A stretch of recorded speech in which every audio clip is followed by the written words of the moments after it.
stuck in the mail.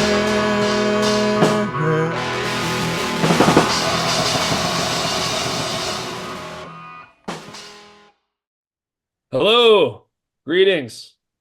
Welcome to Oh, Stuck in the Mail podcast number 18, 19. we should start looking at the number before we We begin. should. We should. Does it really matter? You're here, you love us, and you're ready for what I think I might be able to say the name of.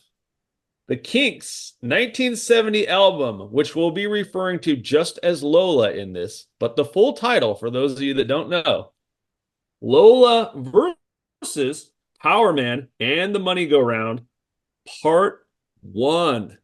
Of course, Hmm. there never was a part two, but man, lofty title to say the least. So, Mike and I believe are both very familiar with this album to some degree.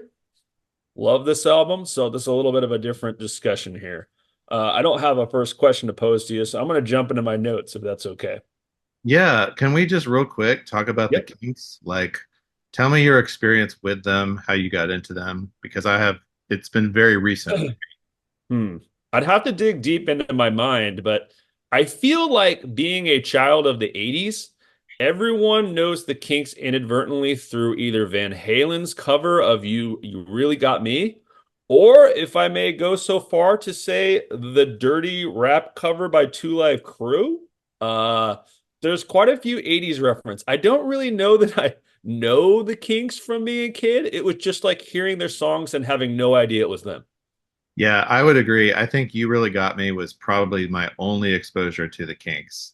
Yeah. Um, I, I thought that they were a one-hit wonder, I guess.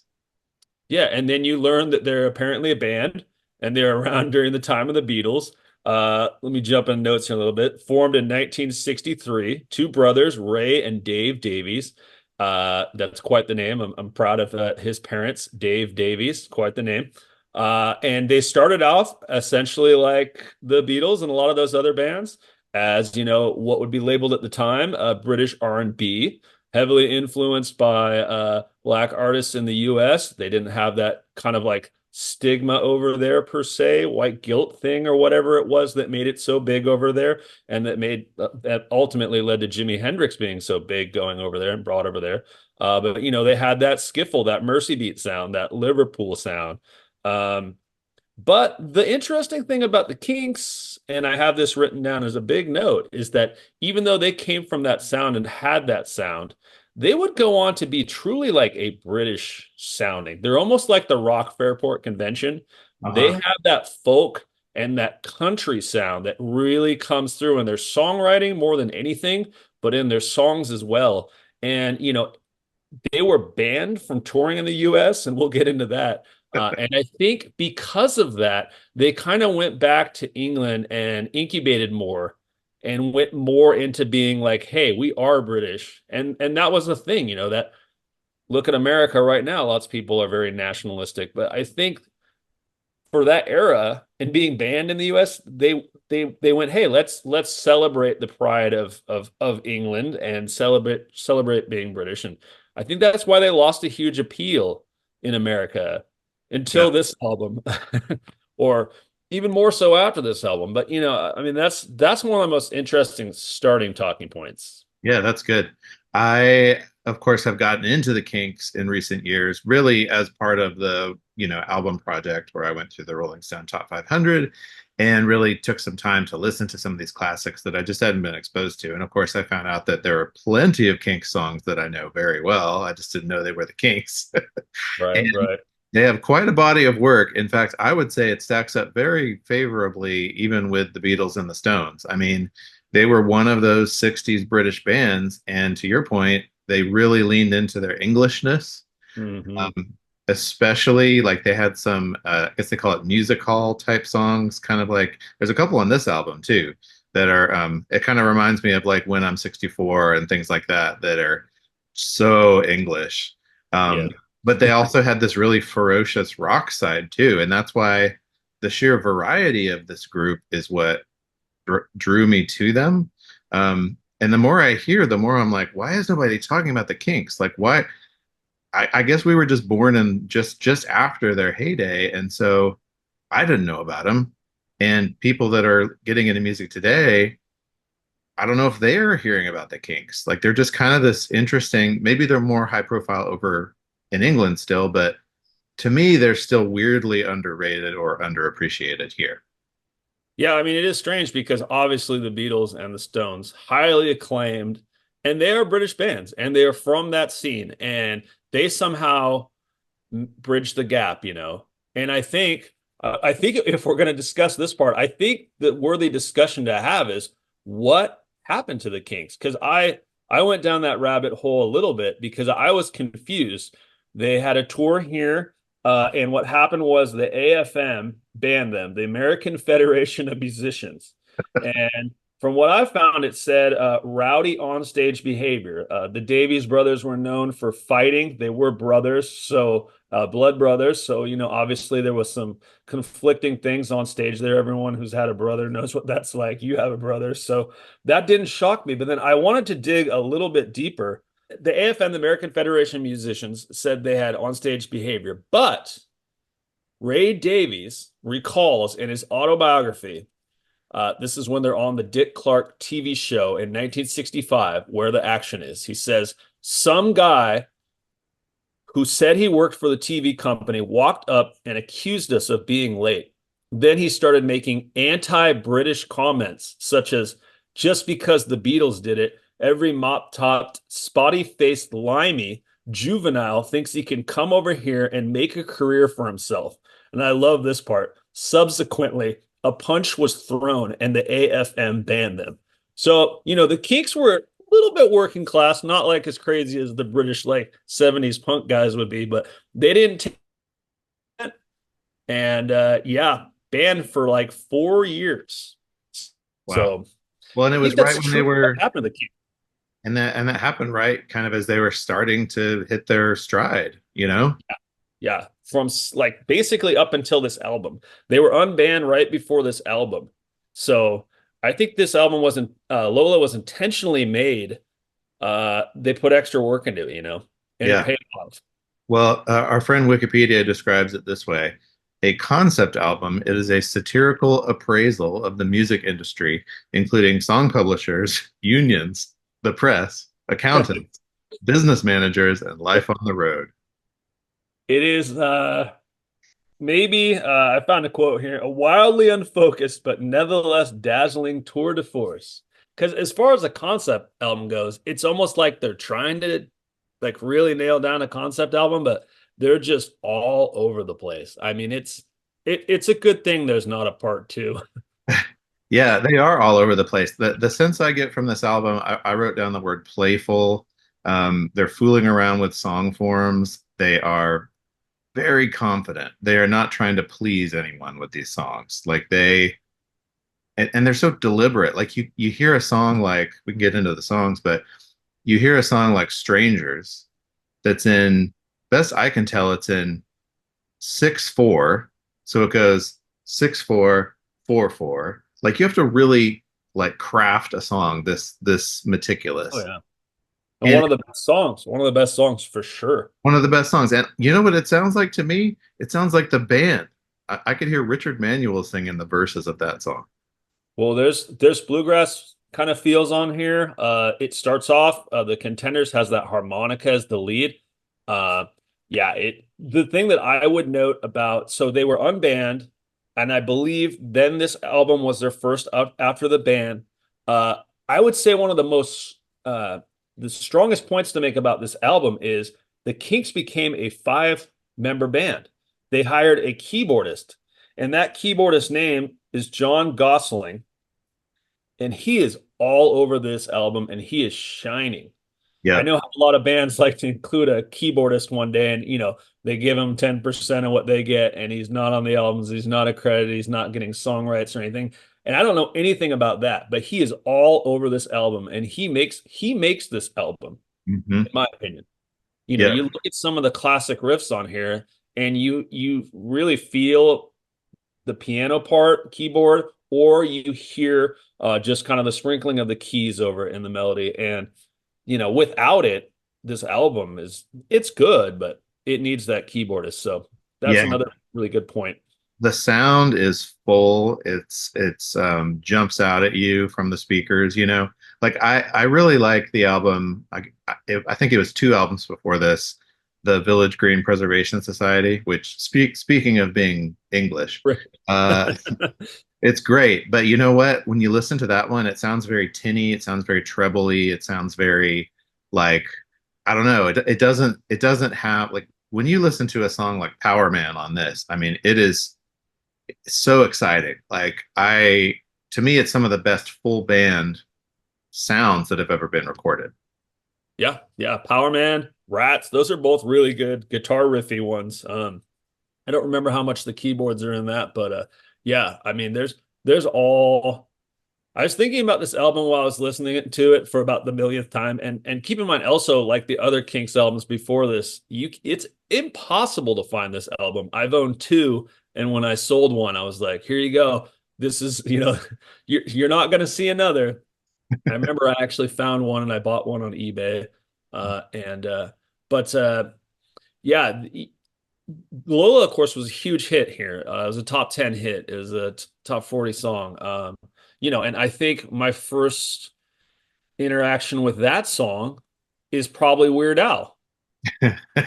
Because when I was a kid and in middle school, you got into Weird Al. I remember the Nirvana one off the deep end. And then I wanted to get his other albums and I got them on cassette and I recorded ones and, They Might Be Giants, kind of middle school music that you're used to. And so the Weird Al cover was Yoda. Do you Uh-huh. remember that? And I, of Uh, course, died on Vaguely, Star Wars. So my Weird Al gateway was off the deep end. We should do a Weird Al episode. That'd be great. yeah, yeah. He just came out with a new Poke one. It's very interesting.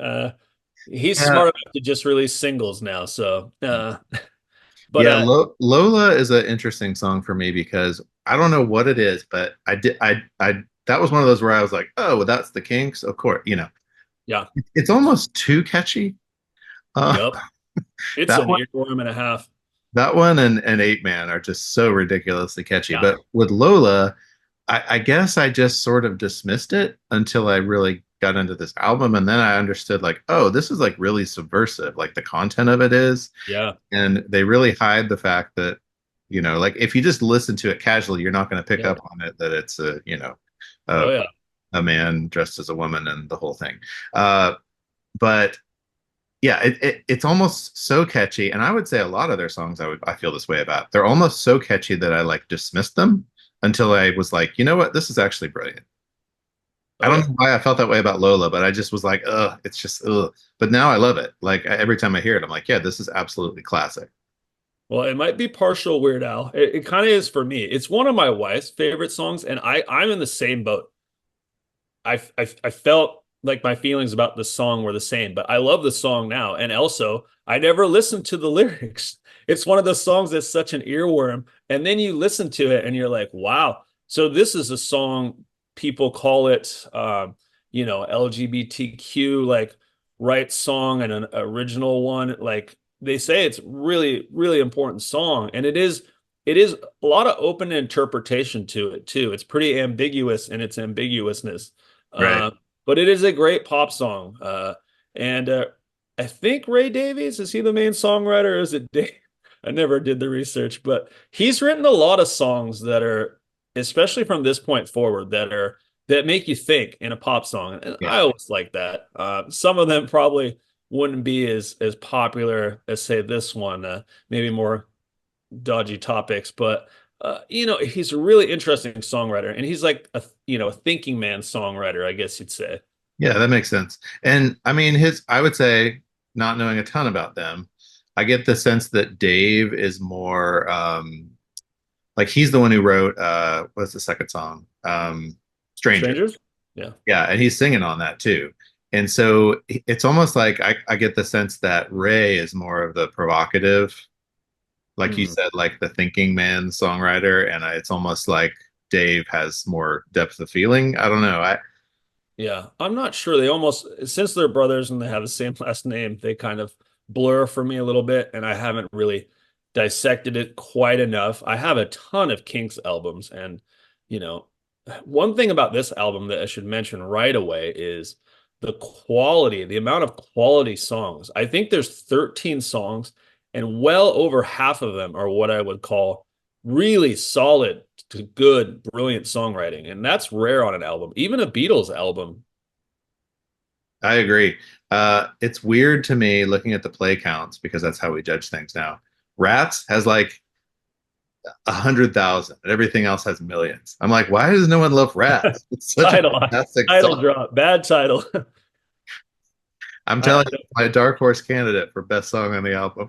yeah, it's a good one. I do have some notes on the songs.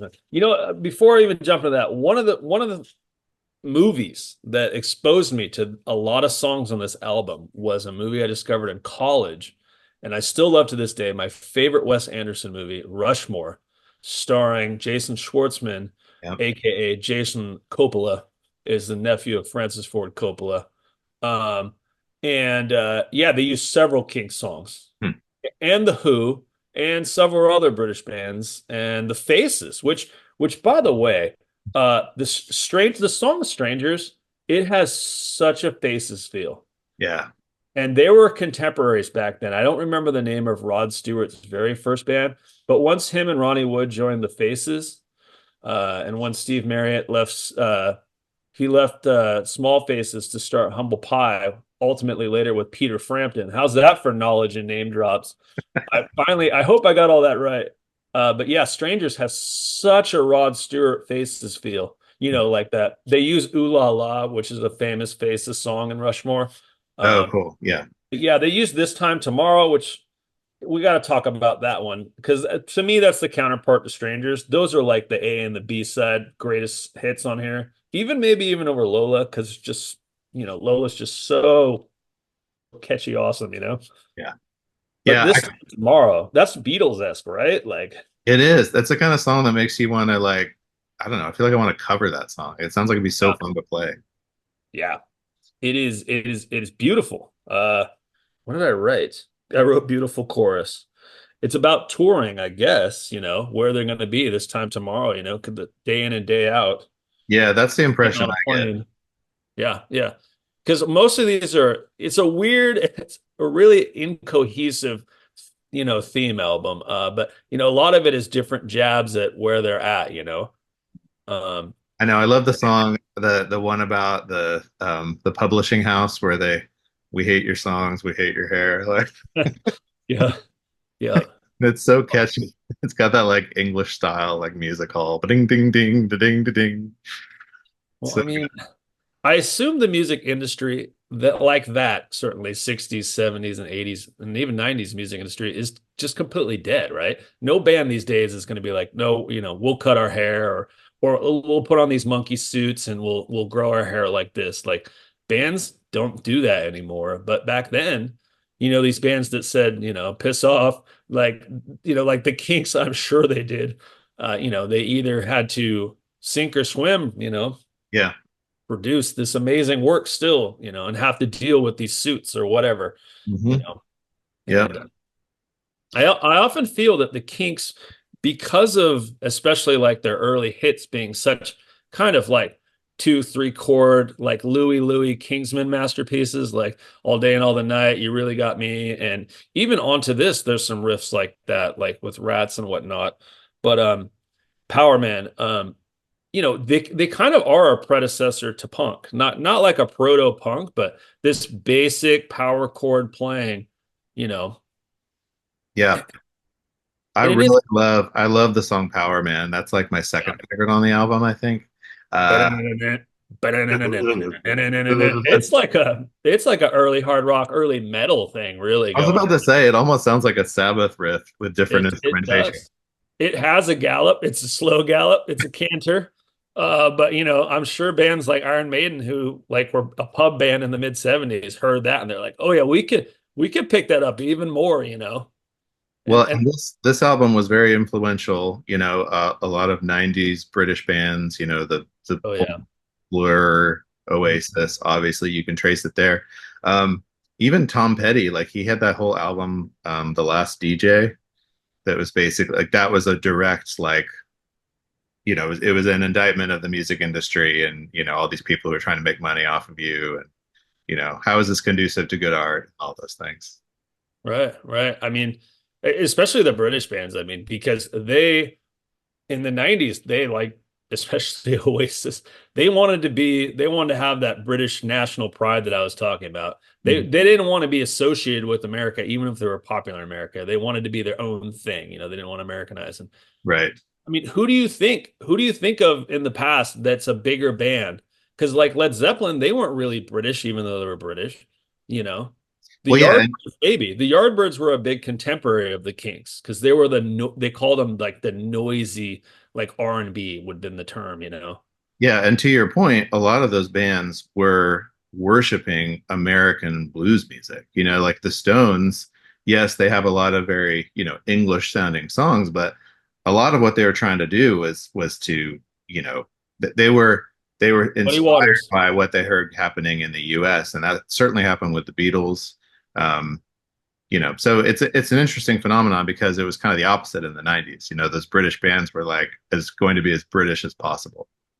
And to the point I said earlier, the Beatles is a really interesting because the Stones were the ones that did not clean up, but the Beatles, they were over in Germany for years, and they actually came back here and wanted to make it big, and they actually cleaned up. They actually were like, we're gonna do what Epstein wants, and we're gonna do what Parlophone wants, and we're gonna do what America wants. We're gonna be on these albums by VJ that would come out in Chicago with these terrible like lounge singers, and we're going to be on these albums with them. I can't remember like Tony Smith or whatever. All these, it's not the right name, but there's all these terrible early Beatles things, and it's like they went from like they had the Kinks thing going, and then Wow. they're like, let's clean up, let's make money, let's be popular, let's Yeah. get Ringo in here. Because those people like from Liverpool and everything, they're working class. It's kind of almost like the Motown story. Like they didn't like speak properly. They probably swore a lot. And then, Epstein was like, let's clean it up, boys. And that was a big thing with Motown too, with Berry Gordy. And it's just the truth. It's Yeah. how things were. And the Kinks, I'm sure it doesn't seem like they have like a very thick British accent. And they don't sing that British. I mean, I've I've listened to some British bands that you can't understand nothing. Just nothing. Like, what language is this? Yeah, it's the music with it has that identity. Yeah, yeah, yeah. But they must be singing probably not in their actual accent Yeah. because they're from some little. They have that album called it's called like Muswell Hillbillies or something, and they're from like Moleswell, and it's a a section of London. Yeah. And I'm sure it's very brick building working class, Yeah, I'm sure. big time. Well, I would say justice for the Kinks. They need to be in the conversation more often. So I'm Yeah, glad. I mean, keep Go going. ahead. Sorry. No, that's fine. Uh, I'm glad you picked it because I think that it yeah, needs to be, I highlighted. was gonna say, does this album we're gonna refer to as Lola, because everyone does. Does the Kinks Lola is it a top 20 70s album? I say unabashedly yes. Top 20 70s album for sure. I would maybe even put it as a top 50 album of all time. Hmm. It's Yep. it's their best. It's all coming together on this one. And while we're talking about the bests, I would just like to say it's not on this album, but Waterloo Sunset took me a while to come around to that song. I don't know that there's a more beautiful rock song than Waterloo Sunset. Do you know Hmm. that one? I do. I think it's off of Face to Face. No, It might they have have been a so single. many albums. I feel like it was not even on an album. It's one of those kind of outliers, but it gives me life. What a song. Yeah, I'm bringing up my Spotify right now to see like where things list. Waterloo Sunset on my list that I'm trying to think. What is that? Everything Else, I believe, is the name of it. It's really Okay. small. It's listed as the fifth most requested song. It goes, "You Really Got Me," of course. Lola, of course. All Day and All the Night, which honestly is a little generic, but it's been used a lot. Sunny Afternoon, which I think is Face to Face, and then Waterloo Sunset. Okay. Yeah. I So mean, that's quite a top five. yeah, Eight Man was the only other single off Lola. And the funny thing about that is when you hear the beginning of Eight Man, it sounds like Lola. Yeah. So it's kind of a weak follow-up. I mean, where's Strangers? Where's This Time Tomorrow? Where's Yeah. the money go round? Where's Powerman, Rats? Like I feel like this album really does go like decent song, really good song, Yeah. decent song, really good song, decent song, really good song throughout the album. Hmm. 13 tracks of that, you know. Wow. Yeah. It's quite an achievement. It is. And then here's a funny thing I really want to throw in one last little thing. I should have led with this.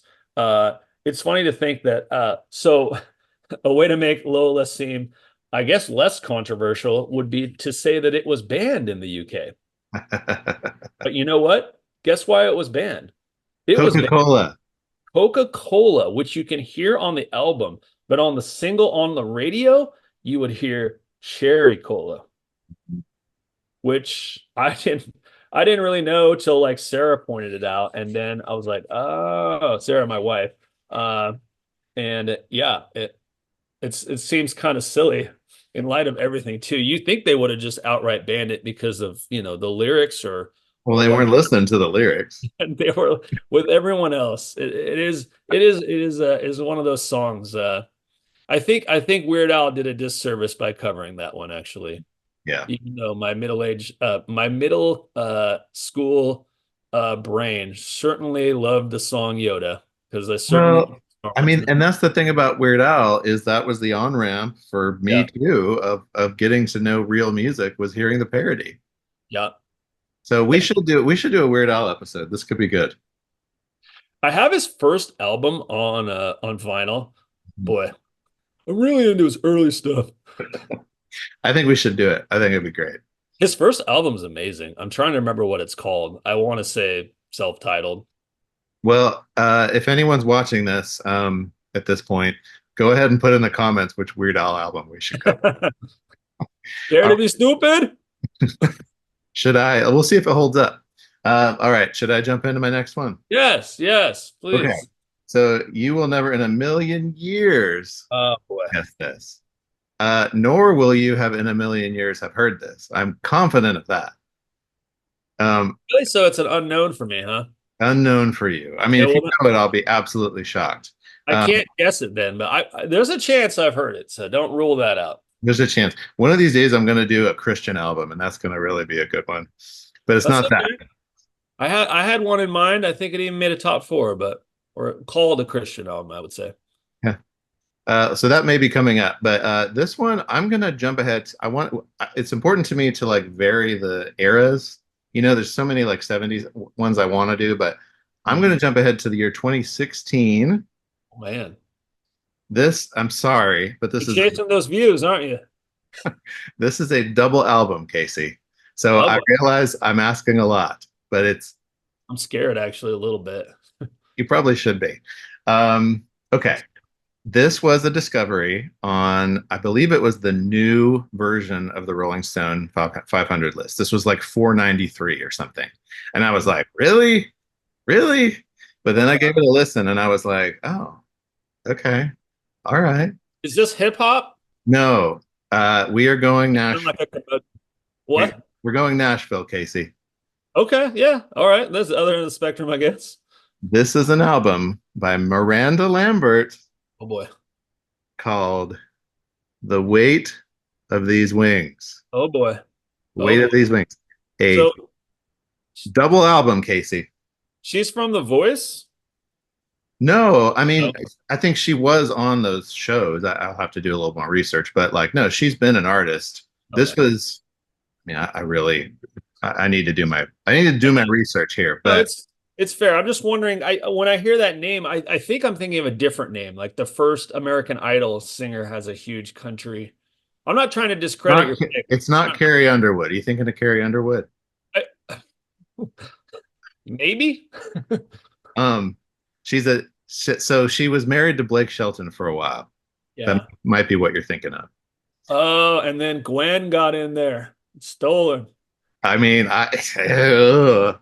All I know is this is a killer country album, Casey. Okay. I I'm don't going know. to say like 95% of the songs on this sprawling double album are excellent. There's a couple that are duds. Okay. Uh, I just want to see what you think. I want to try Well, to I stretch brought it. Sturgill Simpson, which is country. Is not what I would call a normal country pick, but I'm gonna call this a little bit more pop country, I This is imagine. more conventional Nashville country, And you but it's did just go to Nashville, so it's pretty fair for you to want to talk about that. well, and I asked we were just hanging out watching a group play just at this little out of the way place, and they were asking for requests, and I was like, hey, do you know any, Miranda Lambert? And they played Tin Man. Mhm. Oh my goodness, was it beautiful? And you could tell they were like, oh yeah, I forgot about this song because it's been almost 10 years at this point. So Yeah, I would say there's probably five or six just brilliant country songs on this album. So I'll be interested to see what you think. cool. Well, I've always wanted to hear. Well, can I even come up with a name? Is it Marianne Faithfull who had that amazing album in the '90s, or is it the Talking other about one? Lucinda Williams. No. Oh boy, getting into. I shouldn't even say names. We'll get into it next time. We'll this will be a Emmylou good episode. Harris. Emmylou Harris. Oh yeah. Oh yeah. Had that amazing album. What was it called? It's Wrecking Ball. Wrecking Ball. Yeah. I thought Oh, I almost said Miley Cyrus something. Yeah. speaking of, that's the Daniel Lanois situation. Um, Same producer or something? for Who's Wrecking Daniel? Ball. Yeah, that's that ultimate Lanois swampy sound, which we're Okay. getting off topic, but it was the last episode we talked about that. Okay. Yeah. We gotta end this episode. Miranda Lambert, double album something. Okay. The weight of these wings. The Listen, weight of his wings. you're gonna Okay. look at this album cover and you're gonna be like, what am I about to get myself into? You may hate it, but I, I I I will tell you this. This could be a bad pick because I seem like a stable person who hasn't had alcohol for 2.5 months, but I am still a very emotional empath. And this, like Towns Van Zandt, like sad lyric country songs, I just sit there and people are like, "What's wrong with you?" And I'm like, "Oh, this is just my body leaking." I can't guarantee that Tin Man won't do that to you. Okay, well, as long as this pick doesn't end up on the GOP like campaign trail and there's not a cease and desist, like I'm probably fine with it. I don't Some of the best songwriting is country, and I don't know if she writes her own songs or not, but sometimes when you have a really good voice, that's your thing, that's your gift. You maybe can't. She has a voice that reaches the depths and communicates some really, I don't know, timeless emotional truth, in my opinion. Okay, well, we'll talk about it in 2 weeks or so, or maybe a week. Who knows? It's always fun when it's something that you're not expecting to like, and then you do. So Well, I've got plenty of fun stuff too lined up. This wasn't even a curveball. Kinks was an easy one. cool, man. All right. Well, we're gonna jump into something new. This is exciting for Cool. me. Yeah. I'm excited. I'll put it on in my car and I'll put it on probably here while I do some more work and we'll get to it soon. Hope Sweet. everyone enjoyed it. Yeah, the Kinks, Comment about the Kinks. Tell us what we got wrong and what we got right. the best unheard should have been amazing band, but that only was in England. I don't know. Kind of was in America. The best band that got shortchanged. I don't know what to call them. The best band that got shortchanged. It probably started with that band name. And you know what it was? It was that yokel in the US that got him banned. It's his fault. Yokel? Oh, right. On Dick Clark. Probably. Exactly. Yep. Yeah, All right, we need to wrap this up. we do. All right. Thanks, Casey.